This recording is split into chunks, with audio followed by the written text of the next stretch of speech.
You've seen it everywhere. The U.S. invaded Venezuela. President Maduro is captured and being held in the U.S. So you can get the full story of how the operation went and everything somewhere else. I want to talk about three key aspects of this that we need to consider to understand what just happened and what it means for America, what it means for the world. The first thing we need to do is really understand who Maduro was. Maduro was the president of Venezuela. It's largely accepted that he was elected fraudulently, and he pretty much ran Venezuela into the ground.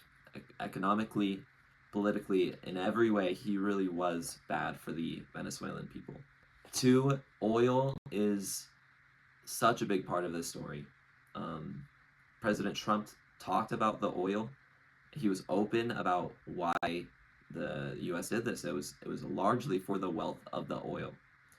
He said that the oil and the wealth from it will be split between the U.S. and Venezuela, which, I mean, how that will be carried out, we have to see.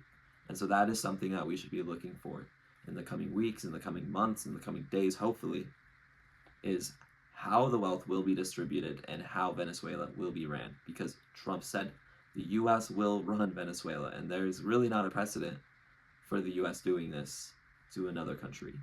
And then thirdly, foreign policy. I kind of touched on it, but the U.S. has never done something like this. My mind goes back to Panama, when the U.S. Captured the president of Panama, but that was different. They had agreements with the UN.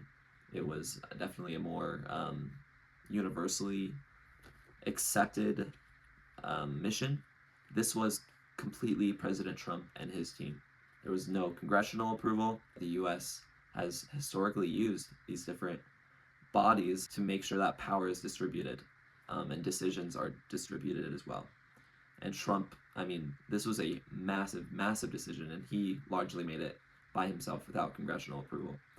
Marco Rubio said that this happened because the mission needed approval day after day after day after day, and Congress has a tendency to leak certain things that would make this mission impossible to carry out. So they had reasoning for why they didn't notify Congress, but is that reasoning lawful in the U.S.? That's a question that we need to be asking.